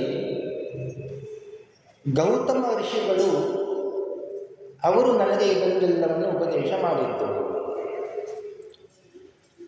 ಆ ಕಥೆ ಏನು ಅಂತ ಅದನ್ನು ಕೂಡ ಆ ಬ್ರಹ್ಮ ರಾಕ್ಷಸ ಹೇಳ್ತಾ ಇದ್ದಾರೆ. ನಾನು ಒಂದು ದಿನ ಗಂಗೆಯ ನದಿ ಆ ತೀರದಲ್ಲಿ ಕೂತುಕೊಂಡು ದೇವರ ಪೂಜೆಯನ್ನೆಲ್ಲ ಮಾಡುತ್ತಾ ಇದ್ದೆ. ಹರಿಹರರನ್ನು ಪೂಜೆ ಮಾಡುತ್ತಾ ಇದ್ದೆ. ಪೂಜೆ ಮಾಡುವಾಗ ಅಲ್ಲಿಗೆ ಬಂದವರು ಗೌತಮ ಋಷಿಗಳು. ಗೌತಮ ಋಷಿಗಳು ಅಲ್ಲಿಗೆ ಬಂದಾಗ ನಾನು ಎದ್ದು ನಿಂತು ಅವರಿಗೆ ಗೌರವವನ್ನು ಕೊಡಬೇಕಿತ್ತು, ಆದರೆ ಕೊಟ್ಟಿಲ್ಲ. ಇದು ಪುರಾಣ ಹೇಳುತ್ತದೆ, ಯಾರು ದೊಡ್ಡವರು, ಗೌರವಕ್ಕೆ ಅರ್ಹರು, ಜ್ಞಾನಿಗಳು, ಅವರು ಬಂದಾಗ ನಾವು ಮನೆಯಲ್ಲಿ ಪೂಜೆ ಮಾಡ್ತಾ ಇದ್ದೇನೆ, ಕೂಡುತ್ತೇನೆ, ಹೇಳುವುದಿಲ್ಲ ಅಂತ ಮಾಡಬಾರದು. ಕೆಲವೊಮ್ಮೆ ತುಂಬ ಪ್ರಸಂಗಗಳು ಬರ್ತಾರೆ. ಪುರೋಹಿತರು ಮನೆಗೆ ಬಂದಾಗ ಅವರ ಮನೆಯಲ್ಲಿ ಏನೋ ಒಂದು ಕಾರ್ಯಕ್ರಮ ಇಟ್ಟುಕೊಂಡಿರ್ತಾರೆ, ಯಾಗ ಯಜ್ಞಗಳನ್ನು. ಯಜಮಾನ ಪೂಜೆಯ ಕೋಣೆಯಲ್ಲಿ ಕೂತುಕೊಂಡು ದೇವರ ಪೂಜೆಯನ್ನು ಮಾಡ್ತಾ ಇದ್ದಾರೆ. ಉಳಿದವರು ಅವರವರ ಕೆಲಸದಲ್ಲಿ ಮಗ್ನರಾಗಿದ್ದಾರೆ. ಕುಲಗುರುಗಳು ಬಂದವರನ್ನು ಸ್ವಾಗತಿಸುವವರು ಯಾರಿಲ್ಲ. ಇವನಿಗೆ ಗೊತ್ತಾಯಿತು ಗುರುಗಳು ಬಂದರು ಅಂತ. ಪೂಜೆ ಮಾಡ್ತಾ ಇದ್ದೇನೆ, ನಾನು ಯಾಕೆ ಹೇಳಬೇಕು? ನಾನು ಮಾಡುತ್ತಾ ಇರುವ ಕೆಲಸ ಬೇರೆ ಯಾವ ಕೆಲಸವಲ್ಲ, ದೇವರ ಪೂಜೆ ಅಲ್ಲವೇ? ಆದರೆ ದೇವರಿಗೆ ಸಿಟ್ಟು ಬರ್ತದೆ, ದೇವರೇ ಅನುಗ್ರಹ ಮಾಡುವುದಿಲ್ಲ. ಆ ಕಾರಣದಿಂದ ಗೌತಮ ಋಷಿಗಳು ಬಂದಾಗ ಇವ ಗಂಗಾ ನದಿಯ ದಡದಲ್ಲಿ ಕೂತುಕೊಂಡು ಹರಿಹರನನ್ನು ಪೂಜೆ ಮಾಡುತ್ತಾ ಇದ್ದಾರೆ. ಗುರುಗಳು ಬಂದಿದ್ದು ಗೊತ್ತಾಯಿತು, ಅವರು ನಿಂತಿದ್ದು ಪಕ್ಕದಲ್ಲಿ ನಿಂತಿದ್ದು ಗೊತ್ತಾಯಿತು, ಆದರೂ ಅವರನ್ನು ಮುಖ ಎತ್ತಿಯೂ ನೋಡಿಲ್ಲ. ಗೌತಮರು ಮಾತ್ರ ಪಾಪ, ಎಂತಹ ಕರುಣೆ ಅವರದ್ದು, ಅವರು ಏನೂ ಅಂದುಕೊಂಡಿಲ್ಲ. ನಾನೇ ಕಲಿಸಿದ ಪಾಠವನ್ನು ಚೆನ್ನಾಗಿ ಅಧ್ಯಯನ ಮಾಡಿ ಪೂಜೆಯನ್ನೆಲ್ಲ ಮಾಡ್ತಾ ಇದ್ದಾನಲ್ಲ, ವೇದೋಕ್ತವಾದ ಕರ್ಮವನ್ನು ಮಾಡ್ತಾ ಇದ್ದಾನಲ್ಲ, ಸಾಕು ಅಂತ ಅಷ್ಟಕ್ಕೆ ಸಮಾಧಾನ ಪಟ್ಟುಕೊಂಡು. ಗುರುಗಳು ಸಮಾಧಾನ ಪಟ್ಟುಕೊಂಡ್ರೆ ಏನಾಗಿದೆ, ದೇವರು ಸಮಾಧಾನ ಪಟ್ಟುಕೊಳ್ಬೇಕು. ಪರಮೇಶ್ವರನಿಗೆ ಸಿಟ್ಟು ಬಂತು. ಪರಮೇಶ್ವರನೇ ಶಾಪ ಕೊಟ್ಟ. ನಿನಗೆ ಕೆಡುಕಾಗಲಿ. ಈ ರೀತಿಯಾಗಿ ಅದೂ ಒಂದು ಬ್ರಹ್ಮ ರಾಕ್ಷಸತ್ವ ಬರಲಿಕ್ಕೆ ಕಾರಣ ಆಯಿತು ಅಂತ ಆ ಸೋಮದತ್ತ ಬ್ರಹ್ಮ ರಾಕ್ಷಸನಾಗಿರುವಾಗ ಇದು ಕಥೆಯನ್ನೆಲ್ಲ ಹೇಳಿದ. ಹೀಗೆ ಎಲ್ಲ ಮಾತನಾಡಿಕೊಳ್ಳುತ್ತಾ ಇದ್ದಾರೆ ಆ ಪಿಶಾಚಿಗಳು, ಈ ಬ್ರಹ್ಮ ರಾಕ್ಷಸ ಮತ್ತು ರಾಕ್ಷಸ ಇವರೆಲ್ಲ ಮಾತನಾಡಿಕೊಳ್ಳುತ್ತಾ ಇದ್ದಾರೆ. ಅವರು ಮಾತನಾಡಿಕೊಂಡಿದ್ದು ಏನು? ಇದೆಲ್ಲ ಧರ್ಮಶಾಸ್ತ್ರ. ಯಾರನ್ನು ಪೂಜೆ ಮಾಡಬೇಕು, ಯಾವ ರೀತಿಯಾಗಿ ಮಾಡಬೇಕು, ಮಾಡದೇ ಇದ್ದರೆ ಏನು ತೊಂದರೆ, ಇದೆಲ್ಲವನ್ನು ಹೇಳುವಂಥದ್ದು ಇದು ಧರ್ಮಶಾಸ್ತ್ರ. ಧರ್ಮಶಾಸ್ತ್ರ ಪ್ರಸಂಗೇಣ ತಯೋ ಪಾಪಂ ಕ್ಷಯಂ ಗತಂ ಅಂತ. ಈ ಧರ್ಮಶಾಸ್ತ್ರದ ಪ್ರಸಂಗ ಕಾರಣದಿಂದ ಅವರ ಪಾಪ ಸ್ವಲ್ಪ ಪರಿಹಾರ ಆಯಿತು ಅಂತ. ಆದ್ದರಿಂದ ಎಲ್ಲರೂ ಸೇರಿದಾಗ ಅದರಲ್ಲಿ ಯಾರಾದರೂ ಒಬ್ಬರು ಜ್ಞಾನಿಗಳು ಇದ್ದಾಗ ಪಟ್ಟಂಗವನ್ನು ಹೊಡಿಬಾರದು, ಏನಾದರೂ ಧರ್ಮಶಾಸ್ತ್ರದ ಬಗ್ಗೆ ಯೋಚನೆ ಮಾಡಬೇಕು. ಆಗ ಸ್ವಲ್ಪ ಇದ್ದ ಪಾಪ ಎಲ್ಲ ಪರಿಹಾರವಾಗ್ತದೆ. ಧರ್ಮಶಾಸ್ತ್ರ ಪ್ರಸಂಗೇನ ತಯೋ ಪಾಪಂ ಕ್ಷಯಂ ಗತಂ, ಅವರ ಪಾಪ ಸ್ವಲ್ಪ ಪರಿಹಾರ ಆಯಿತು. ಅದೇ ಕಾರಣವೋ ಏನು, ಒಬ್ಬ ಬ್ರಾಹ್ಮಣ ಬಂದ ಅಂತ ಅಲ್ಲಿ. ಅವ ಬಂದಿದ್ದು ಹೇಗೆ ಅಂದರೆ ತನ್ನ ಭುಜದ ಮೇಲೆ ಗಂಗೆಯನ್ನು ಇಟ್ಟುಕೊಂಡು ಬರ್ತಾ ಇದ್ದಾನೆ. ಅವನನ್ನು ನೋಡಿದ ಕೂಡಲೇ ಇವರೆಲ್ಲ ಸುಮಾರು ಹೊತ್ತಾಗಿತ್ತು, ಏನು ತಿಂದಿಲ್ಲ, ಈ ಬ್ರಾಹ್ಮಣನನ್ನೇ ತಿನ್ನುವ ಅಂತ ಹತ್ತಿರಕ್ಕೆ ಬಂದ. ಹತ್ತಿರಕ್ಕೆ ಬಂದಾಗ ಏನು ತಿನ್ನಬೇಕು ಅಂತ ಬಂದಿದ್ದು, ಆದರೆ ಹತ್ತಿರಕ್ಕೆ ಬರಲಿಕ್ಕೆ ಆಗಲಿಲ್ಲ.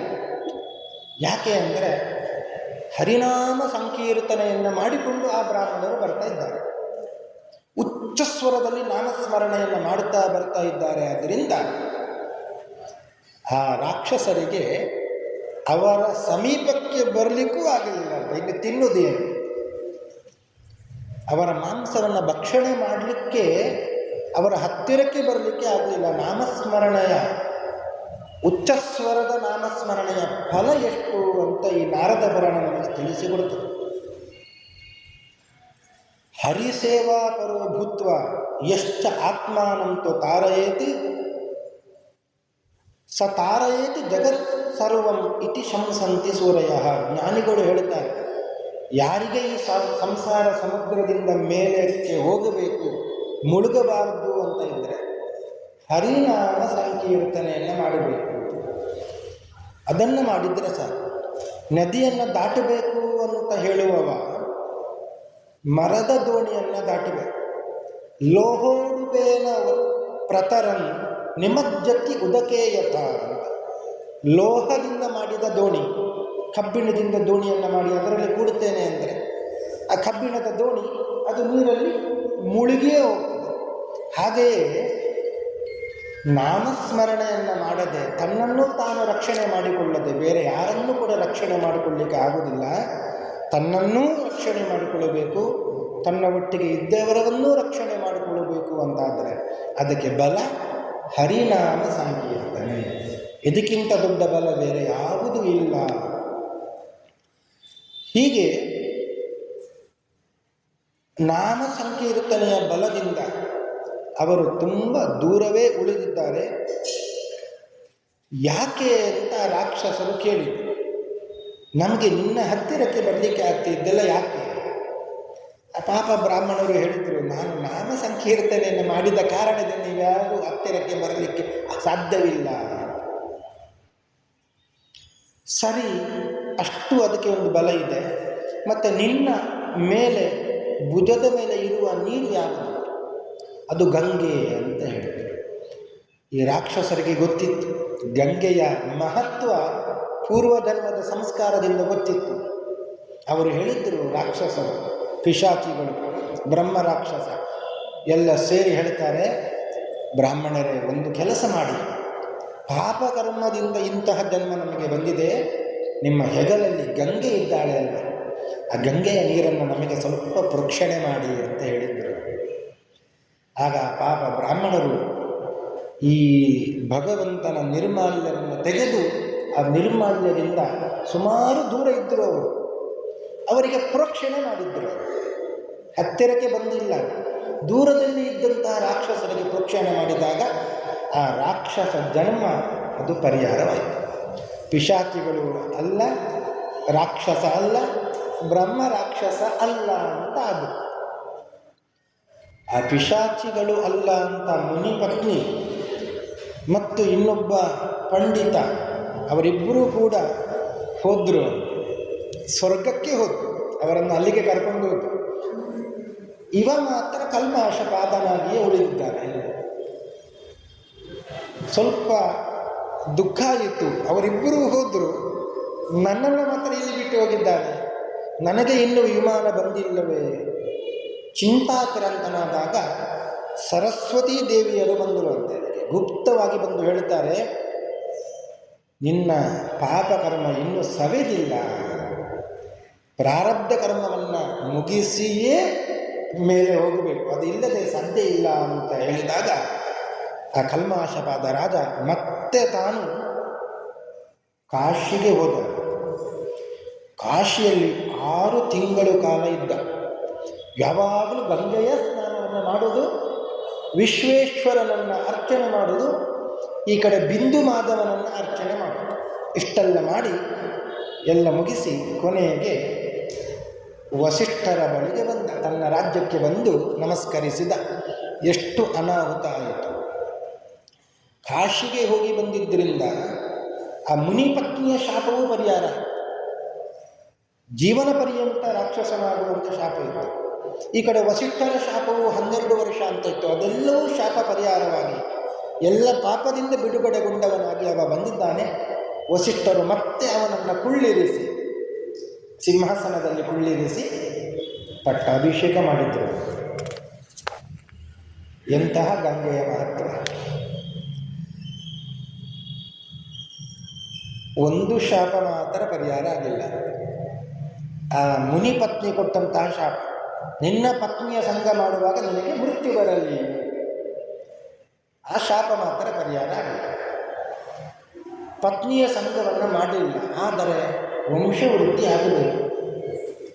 ಆಗ ವಸಿಷ್ಠರಲ್ಲಿ ಬೇಡಿಕೊಂಡಾಗ ವಸಿಷ್ಠರು ನಿಯೋಗ ಪದ್ಧತಿಯಿಂದ ಮದಯಂತಿಯನ್ನು ಗರ್ಭಿಣಿಯನ್ನಾಗಿ ಮಾಡಿದ್ದರು. ಹಿಂದಿನ ಕಾಲದಲ್ಲಿ ಇತ್ತು ಆ ಪದ್ಧತಿ, ನಿಯೋಗ ಪದ್ಧತಿ ಅಂತ. ಕಲಿಯುಗದಲ್ಲಿ ಇಲ್ಲ.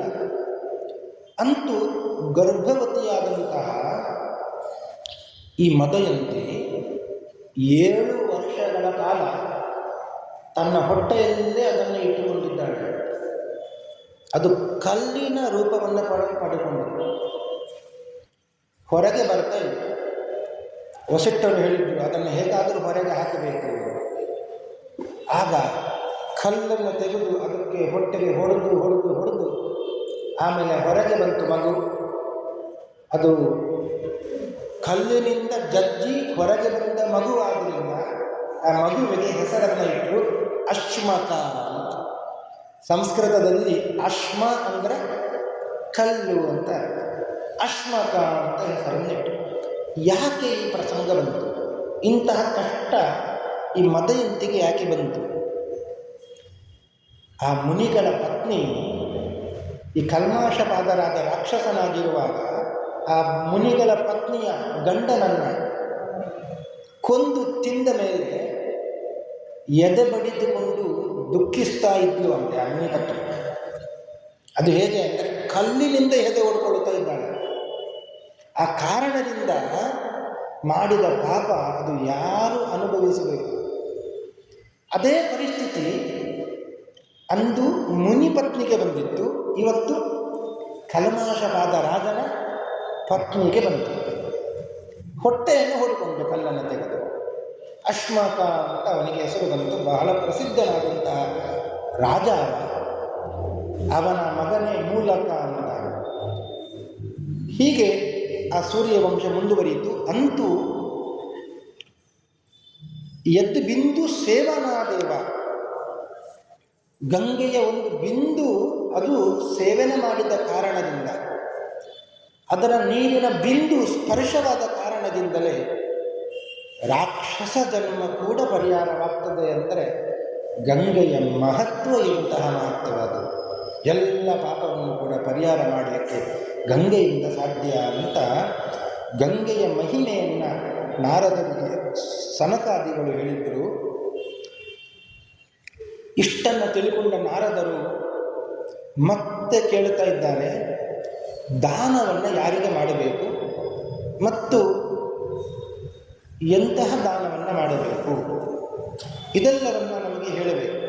ಸತ್ತ ಪಾತ್ರರಿಗೆ ದಾನವನ್ನು ಮಾಡಬೇಕು ಅಂತ ನಾನು ಕೇಳಲ್ಪಟ್ಟಿದ್ದೆ. ಆದ್ದರಿಂದ ಯಾರಿಗೆ ಕೊಡಬಾರದು, ಯಾರಿಗೆ ಕೊಡಬೇಕು, ದಾನದ ಮಹತ್ವ ಏನು, ಇದೆಲ್ಲವನ್ನು ಹೇಳಬೇಕು ಅಂತ ಹೇಳಿದಾಗ ಸನಕಾದಿ ಋಷಿಗಳು ಹೇಳ್ತಾರೆ, ಬ್ರಹ್ಮಜ್ಞಾನಿಗಳಿಗೆ ದಾನವನ್ನು ಕೊಡಬೇಕು. ಯಾರಿಗೆ ಕೊಡಬಾರದು ಅಂದರೆ ಡಂಬಾಕಾರಿಗಳಿಗೆ ಕೊಡಬಾರದು. ತುಂಬ ದೊಡ್ಡ ಪಟ್ಟಿಯನ್ನು ಮಾಡಿದ್ದಾರೆ. ಪರಸ್ತ್ರೀ ಲಂಪಟರಿಗೆ ಕೊಡಬಾರದು,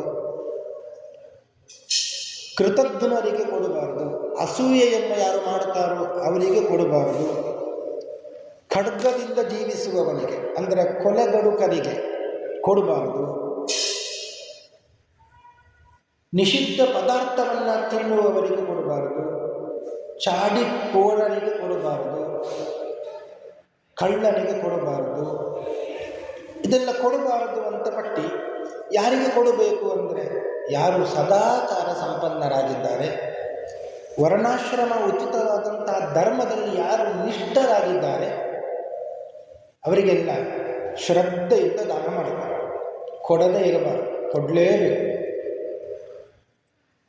ದಾನದಲ್ಲಿ ಕೂಡ 3 ವಿಧ ಇದೆ: ಸಾತ್ವಿಕ, ರಾಜಸ, ತಾಮಸ ಅಂತ. ಸಾತ್ವಿಕ ದಾನ ಅಂದರೆ ಅದು ಕೇವಲ ಹರಿಕರ್ಮ ತೋಷಮ್ಯತೆ, ಹರಿಗೆ ಪ್ರೀತಿಯಾಗಲಿ, ದೇವರಿಗೆ ಪ್ರೀತಿಯಾಗಲಿ ಅಂತ ದಾನ ಏನು ಮಾಡ್ತೇವೆ ಅಲ್ಲ, ಇದರಲ್ಲಿ ಪ್ರತಿಫಲದ ಅಪೇಕ್ಷೆ ಇಲ್ಲ. ವಿಷ್ಣು ಪ್ರೇರಣೆಯ ವಿಷ್ಣು ಪ್ರೀತ್ಯರ್ಥ, ಇಷ್ಟೇ. ದೇವರಿಗೆ ಪ್ರೀತಿಯಾಗಲಿ, ಅವ ಪ್ರೇರಣೆ ಮಾಡಿದ್ದಾನೆ, ನಾನು ದಾನ ಮಾಡುತ್ತೇನೆ ಅಂತ ಬುದ್ಧಿಯಿಂದ ಬ್ರಹ್ಮಜ್ಞಾನಿಗೆ ಏನು ದಾನ ಮಾಡುತ್ತಾರೋ ಆ ದಾನ ಪರಮ ಸಾತ್ವಿಕವಾದಂತಹ ಉತ್ತಮವಾದಂತಹ ದಾನ. ಇನ್ನು ಮಧ್ಯಮಂ ಸ್ವಾರ್ಥ ಸಿದ್ಧವೇ, ಮಧ್ಯಮ ದಾನ ಅಂತ ಇದೆ. ಅದು ತನಗೆ ಏನಾದರೂ ಬೇಕು ಅಂತ ಹೇಳಿ ಇನ್ನೊಬ್ಬರಿಗೆ ದಾನ ಕೊಡು. ದಾನ ಕೊಟ್ಟಿದ್ದಕ್ಕೆ ಪುಣ್ಯ ಇದೆ, ಇಲ್ಲ ಅಂತ, ಆದರೆ ಅದು ಮಧ್ಯಮ ದಾನ. ಯಾಕೆ ಅಂದರೆ ಸ್ವಾರ್ಥಕ್ಕಾಗಿ ದಾನವನ್ನು ಕೊಟ್ಟು, ತನಗಾಗಿ ಕಾಮ್ಯ ಪದಾರ್ಥಗಳು ಬೇಕು, ಆದ್ದರಿಂದ ದಾನ ಕೊಟ್ಟದ್ದು. ಇದು ಮಧ್ಯಮ ದಾನ. ಉತ್ತಮಂ ಹರಿಪ್ರೀತ್ಯರ್ಥಂ ಪ್ರಾಹುರ್ ವೇದ ವಿಧಾಂವರ ಅಧಮಂ ಬಲಿತೋಷಾಯ. ಅಧಮದಾನ ಅಂತ ಇದೆ. ಶಾಸ್ತ್ರೋಕ್ತ ಕರ್ಮವನ್ನು ಬಿಟ್ಟವರಿಗೆ ದಾನವನ್ನು ಮಾಡಿದ್ದಾರೆ. ಕೊಲೆಗಡುಕರಿಗೆ ಇಂಥವರಿಗೆ ಎಲ್ಲ ದಾನವನ್ನು ಮಾಡಿದ್ದರೆ ಅದು ಅಧಮದಾನ, ತಾಮಸ ದಾನ. ಈ ದಾನದ ಫಲ ಎಲ್ಲ ಬಲಿ ಚಕ್ರವರ್ತಿಗೆ ಹೋಗ್ತದೆ. ಅಧಮಂ ಬಲಿತೋಷಾಯ, ಅವನಿಗೆ ಸಂತೋಷ ಆಗಲಿ ಅಂತ ಹೋಗ್ತದೆ. ಇವನಿಗೆ ಒಳ್ಳೆಯ ಫಲ ಇಲ್ಲ, ಕೆಟ್ಟ ಫಲವೇ ಪ್ರಾಪ್ತಿಯಾಗ್ತದೆ. ಹೀಗೆ ದಾನದಲ್ಲಿ ಅಧಮ, ಮಧ್ಯಮ, ಉತ್ತಮ ಅಂತ ಇದೆ. ಆದ್ದರಿಂದ ಎಲ್ಲರೂ ಉತ್ತಮ ದಾನವನ್ನು ಮಾಡಬೇಕು. ಬ್ರಹ್ಮಜ್ಞಾನಿಗಳಿಗೆ ಭಗವಂತ ಪ್ರೀತನಾಗಲಿ ಅಂತ ಸ್ವಾರ್ಥವನ್ನು ಬಿಟ್ಟು ದಾನ ಮಾಡಿದರೆ ತತ್ಕರ್ಮ ಹರಿತೋಷಂ ಯತಿ, ಭಗವಂತನ ಅನುಗ್ರಹ ಆಗ್ತದೆ. ದಾನ ಕೊಡದೆ ಸಂಪತ್ತನ್ನು ಕೂಡಿ ಇಡಬಾರದು, ದಾನವನ್ನು ಕೊಡದೆ ಸಂಪತ್ತನ್ನು ಕೂಡಿ ಇಡಬಾರದು ಅಂತ ನಾರದ ಪುರಾಣ ಹೇಳ್ತಾ ಇದ್ದಾರೆ. ಇದು ಕೂಡ ಸುಭಾಷಿತದಲ್ಲಿ ನಮಗೆ ಸಿಗ್ತದೆ. ಆದರೆ ಸುಭಾಷಿತಕ್ಕೆ ಸೇರಿದ್ದು ಹೇಗೆ ಅಂದರೆ ಇದು ನಾರದ ಪುರಾಣದಿಂದ ಸ್ವಲ್ಪ ವ್ಯತ್ಯಾಸವಾಗಿ ಇದೆ ಅಷ್ಟೇ. ದಾನ ಭೋಗ ವಿನಾಶಶ್ಚ ರಾಯ ಸ್ಯುರ್ಗತಯ ತ್ರಿಧ ಯನ್ನ ದದಾತಿ ನ ಭುಂಕ್ತೆ ಚ ತದ್ದನಂ ನಾಶಕಾರಣಂ.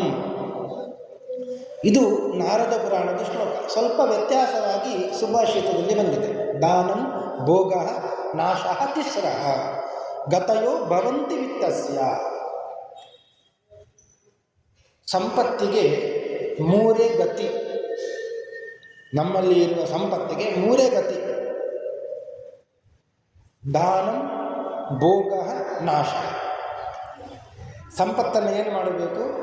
ದಾನ ಮಾಡಬೇಕು. ಇಲ್ಲದೆ ಹೋದರೆ ತಿನ್ನಬೇಕು. ಒಂದ ಯಾರಿಗಾದರೂ ಕೊಡಬೇಕು, ಒಂದ ತಾನಾದರೂ ತಿನ್ನಬೇಕು. ಯಾರಿಗೂ ಕೊಡದೆ ತಾನೂ ತಿನ್ನದೆ ಕೂಡಿ ಇಟ್ಟರೆ ಆಗ ಮೂರನೆಯ ಗತಿಯಾಗಿ ಬಿಡುತ್ತದೆ. ದಾನಂ, ಭೋಗ, ನಾಶಃ ತಿಸ್ರಃ. ಮೂರನೆಯ ಗತಿ ಯಾವುದು? ಅದು ನಾಶ.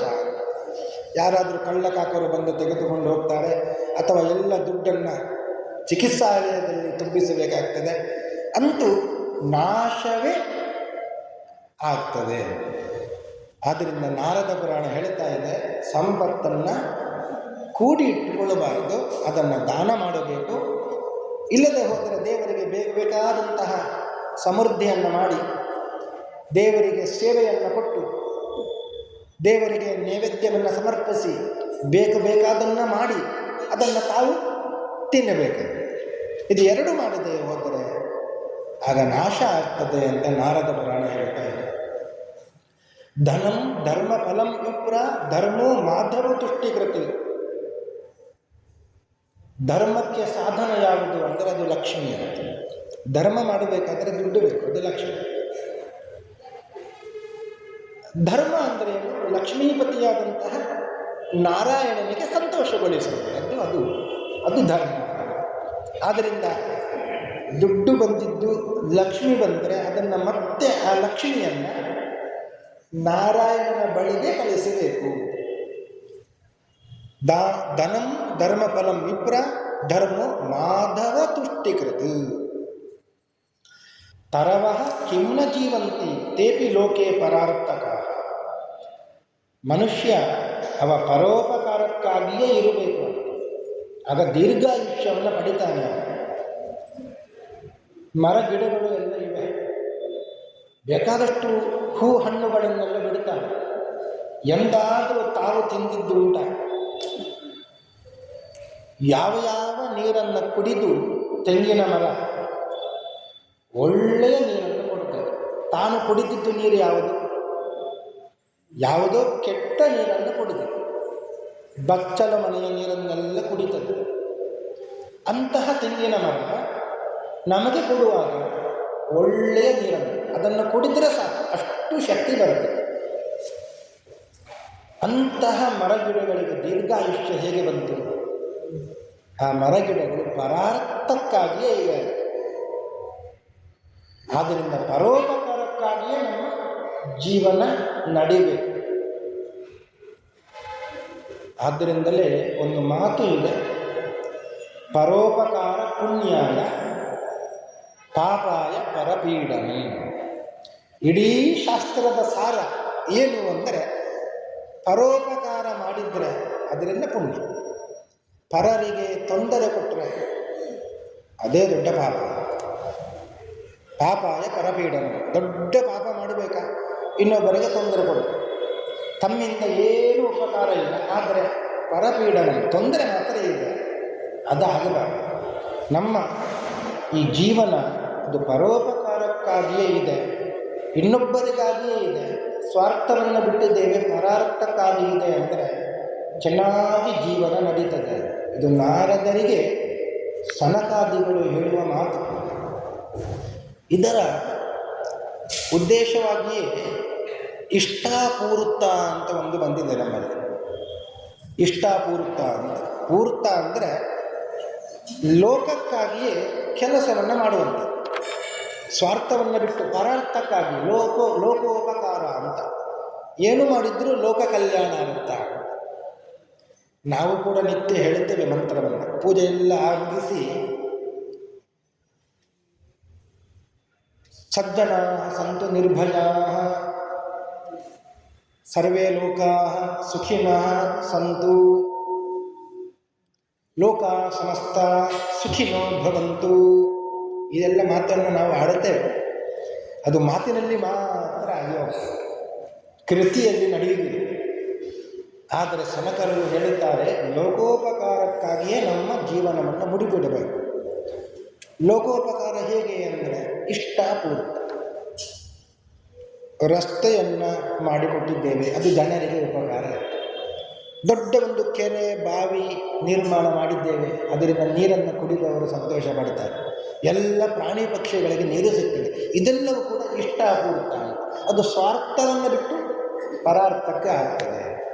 ಈ ವಿಷಯದಲ್ಲಿ ಒಂದು ಆಖ್ಯಾನವನ್ನು ಸನಕರು ಹೇಳ್ತಾರೆ. ಆ ಆಖ್ಯಾನ ಯಾವುದು ಅಂತ ಮುಂದಿನ ಭಾಗದಲ್ಲಿ ನೋಡೋಣ ಅಂತ ಹೇಳ್ತಾ ಇವತ್ತಿನ ಈ ಉಪನ್ಯಾಸವನ್ನು ಮುಗಿಸ್ತಾ ಇದ್ದೇನೆ. ಶ್ರೀಕೃಷ್ಣಾರ್ಪಣಮಸ್ತು. ಹರಯೇ ನಮಃ.